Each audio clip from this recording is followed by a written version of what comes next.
This week, we've got highlights from the Coors Racing Series in Durhamtown, Georgia, and Chad does some redecorating of the X3. So strap in as we bring you up to the race pace.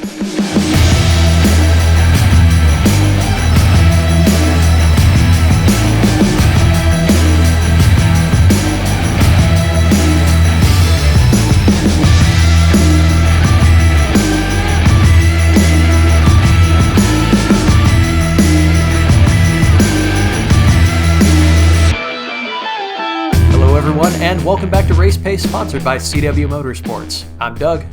And I'm Chad. And this past weekend, Chad went down to Georgia and did a thing.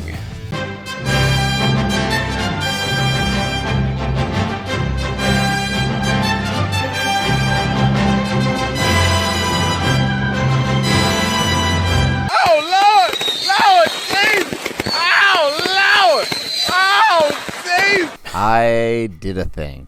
I don't know what the camera will show because we kind of cropped down our videos, but behind me is the X3, and she's in a sad state right now. Yeah, I'll go ahead and make that full screen right now, just so you're aware that people will have seen the whole thing. But yeah, just a bit.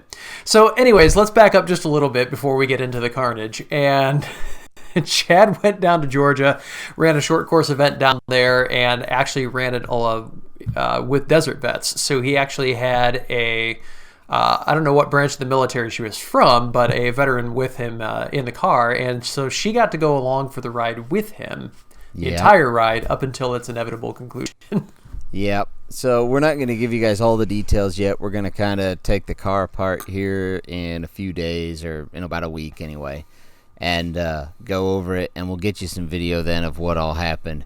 Essentially, I was running pretty good. I think I was in third place, second or third or fourth, something like that. Anyway, and a jump didn't go quite as planned. It didn't go like all the others did. It came off funny, and we rolled it, and we rolled a lot, and it was a pretty violent crash from what I'm told. I still haven't seen video of it at this point, so I couldn't tell you exactly how bad it looks, but from what I'm told, pretty violent. Video does exist, and the exact phraseology from people who have seen the video was, this is the highlight reel of the highlight reels. Yeah. This is the main event. Yeah, it was a rough one. So the car's in bad shape, but I've kind of gone over it with loosely, just an initial, and it's fixable. It's nothing that's all that bad. It's kind of wadded up and crinkly right now. So we'll get it back together, and it'll be fine. And like Chad said, we're actually going to do a separate video where we do a little more of the post-mortem about what happened, and hopefully be kind of useful, if you have never been in a wreck or you don't understand the mechanics of what happens and why you want a good cage and all the other safety stuff that we talk about. We'll give you kind of a post-mortem of what happens during a wreck and how the safety equipment works the way it's supposed to, and probably some of us putting the car back together and that kind of stuff, because I'm actually headed down this coming week, and we're going to see if we can't make a little bit of hay on getting that thing put back together again. Exactly. But I do want to say, first of all, I am fine. I walked away. I crawled out of the car. I was fine. The vet who was in the car with me, Jessica, she was fine. We both walked away. She was a little bruised and sore. I hit my knees on the dash, was the worst thing. But it's not bad at all. It's really nothing more than like a bump. Like, I'm walking around fine. It has not slowed me down. So the safety equipment did its job. And she's probably the first veteran to come back from a tour of duty and have PTSD after she got back. She actually said, as crazy as it sounds, like the crash was fun. Not in a fun way of that, but it's the adrenaline rush of it. And I guess from what she was telling me, that kind of helps clear her head. I didn't really want to give her the adrenaline rush in that way, but whatever. So tell us about the race and kind of just the process leading up. I know you had to tech in on Friday morning, and then you got some practice laps in and that kind of stuff. So kind of walk us through what a weekend looks like. So down there in Durhamtown, it's a resort. It's a riding resort, and they have a lot of acreage. I think it's something like several thousand acres. I'm not going to quote it because I don't know it. But they have all kinds of trails, and Coors, C-O-R-S, is the series that races there, and they put it on. So they do short course, which is what I did, and they also have a endurance race, which is normally 2 hours, but this one being the end of year, they did a 4 hour. So kind of goes, you go and you tech in. They even weigh your machine, so I know exactly what my machine weighs with me in it, 2,060 pounds on the nose. So they even weigh your machine to make sure that you are at least as heavy as a factory machine. So gotcha. Make sure you didn't build like an aluminum roll cage or something. Yeah, one guy tore his YXZ down, I guess, a year or two ago, and completely built like a super thin wall light chassis and everything else to try and win. And everyone was like, "That's not even right because it's not safe and everything else." And yeah, whatever. That's a terrible idea. Yeah, not my circus, not my monkeys. Don't care. So anyway, you go through tech.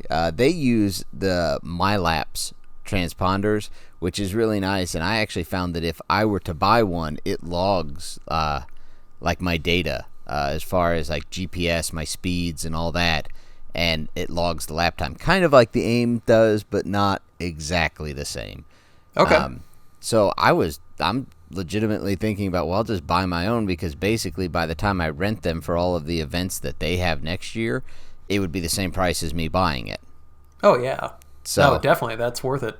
Yeah, and if I buy my own, all I have to do is go there and just bring it up before and make sure that it scans. That's easy enough.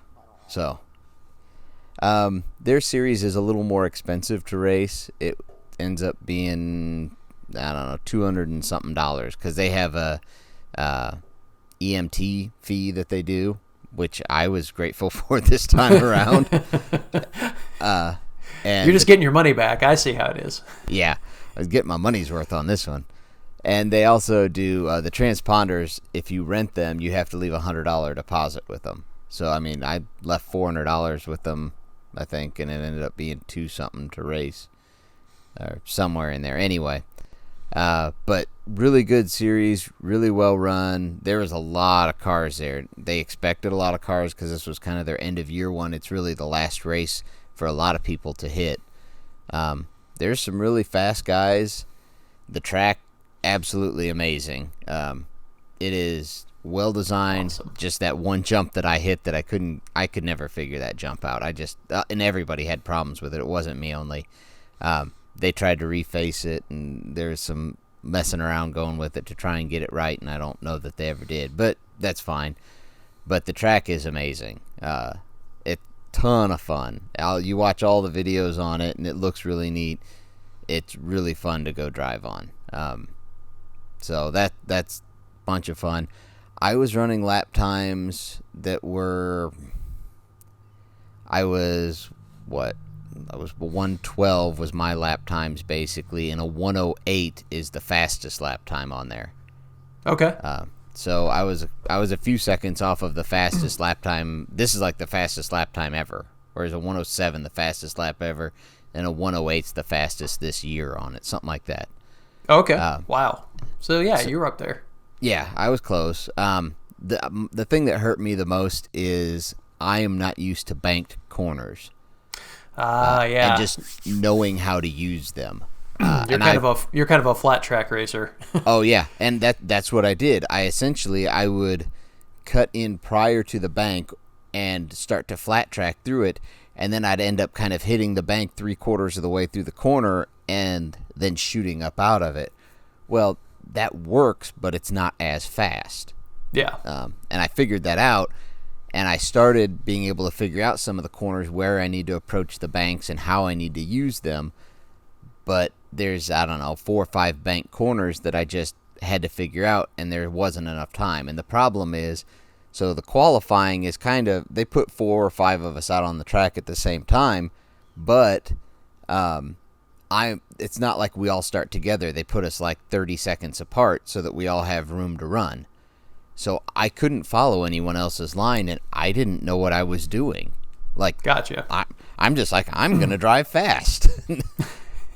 Like, that's what I did. And I did okay. And you didn't get a ton of practice laps either. It's not like you got, an hour out in the track or something. No. I got 5 practice laps, 3 qualifying, and then it was the main, and that's it. And like I said, the laps were about a minute laps is what they are. So, like, I got 8 minutes on it, or 9 is about what it came down to. So, yeah, it was not a ton of practice time for somebody who's never been on the track. I felt good with how I was doing. I was running with the fast guys, and even I ran amateur mod, which is like the second tier. Like, I didn't run the pro mod because it didn't really matter. But I guess from what I was told, a lot of those guys who ran amateur mod, they're saying, yeah, they normally run pro mod, and they should have still been running pro mod. Okay. Well, and you had some big names down there. Was it Johnny Greaves showed up this weekend? Yep, they were supposed to be there. The whole team Yamaha was there. There's some fast, big dollar cars there. Yeah. So that gives people an idea of the quality of the track here. I mean, you've got big names that are willing to come down and show up. Yeah. So there was some good racing. It really was. I think if I had a few days, like during the week, to just go there and practice, and I could figure out those banks, I think I would be in real contention. So it just, a lot of those guys, they've been there or they've done the bank track stuff, and that's where I was losing all of my time. Gotcha. So, but absolutely phenomenal event. Had a great time. Desert Vets guys were awesome. It's like a big family already, and no complaints at all. I'm going to fix it up, and I'm going to go back. I was going to say, you sound like you're ready to go back already. Yep. The only problem was we had some rain before we pulled the motorhome in, and basically I had to pull it in. They have a flat track there that we were parked in the infield of it because no one was on it. And to get in on, Thursday night, it basically got a run at the grass and, like, buried it in there. And that's where I was for the weekend. Done. Yep. I was able to drive it out because it dried up enough over the couple days that we were there, but there were several people that had to be drug out. So, fun and interesting. Well, we are definitely glad that you are okay. I mean, that's the most important piece of all, is that you and your passenger are safe, and the machine can be replaced and can be rebuilt. But, it pays to have good gear. It pays to have good harnesses. It pays to have a good cage made, and this is exactly why, because you just don't know. Every time you go out, it's an unknown. Right. I was complaining to my co-driver, Jessica. I was like, I hate these neck harness, because they make you wear neck braces, and I had like what we'll call my mid-level one on. It wasn't the most fancy and best one that I have, but it's better than just a straight foam donut. And I told her, I was like, man, I hate wearing these things, but I totally get it. And then, like, the next race, that's when I'm glad I had it on, because my neck's fine. I mean, not sore. I'm good. So, good safety equipment. Wear it all the time. I know as much as I complain about it and everything else, and everybody else will. I'm not saying if you're going trail riding you need to wear a neck brace all the time, but put a good helmet on. Make sure you have good harnesses, that they're installed correctly. We did a video a while back on how to wrap the harnesses around the bars, and you'd be surprised how many people didn't know how to do that. But make sure it's all installed correctly and up to date and all that stuff. So that stuff will save your life one of those days. Absolutely. Yeah, I don't think Coors has race results posted yet. Actually, they maybe do, but their website is down. Website cannot be reached. So yeah, they're having website problems. So I don't know. They're trying to get it resolved, and I'm hoping that they'll post it in the group. If they do, I'll shoot them over to Doug, and we'll just kind of flash them up on the screen here as we're talking about all this. But there is zero cell phone reception out there, and they were all trying to get everything packed up and get home today, like as normal. So you'd kind of expect this. So it's not uncommon, I guess, for them. Well, we're going to go ahead and cut this episode a little bit shorter because we don't want to waste your time, and that's really all we've got to cover today. And we are going to give you more information as we have it. Like I said, we'll get you race results if they're published in time. Actually, all of this is a bonus because we told you weren't even getting a show, and you actually got one. So congratulations, or I'm sorry, depending on how you view this whole thing. I'll go with I'm sorry. But we are definitely going to be back with some video about the buggy itself and actual damage and, kind of the process of repairing it, and we'll bring you more information about that specifically. Yep. And we'll get you guys the video of the actual crash footage either in this, it may have already shown, or as soon as I can get it. I've already talked to the media company who has it, and they're passing it on to me as soon as they can. Awesome. All right, well, we do want to say a big thank you to all of our sponsors. Of course, CW Motorsports, who probably feels like they've been in a wreck season being the title sponsor, but we definitely appreciate you guys being with us. Also, Spang's Fab, Watch Communications, and 834 Powder Coat. You can find us on the web at eminentperformance.com, on Facebook and Instagram /Eminent Racing, on YouTube /Eminent Performance. And if you're looking for the podcast, just go to the Googler and put in Eminent Performance, or iTunes or Google Play or Stitcher. Any place you would look for a podcast, you'll find us if you just look for Eminent Performance. Yep.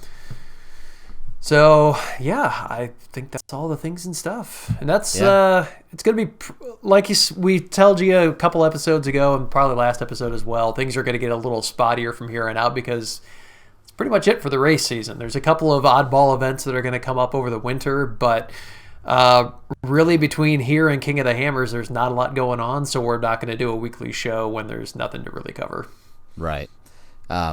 We'll kind of have some little spotty here and stuff there on the X3 and repairing it, but honestly, I don't have to fix it real fast. So I'm not gonna be burning the midnight oil to try and get it done. So we're actually trying to get sponsored by Last Minute Motorsports next season. So if we fix this thing right away, there's no way that happens. I don't know if I can do that. I don't know if I can be part of that kind of team. I mean, you're not going to be allowed. I love the guys over there. I love the guys. But you won't be allowed to touch this thing until maybe the last week of February. I know. I like to prepare. I'm sorry.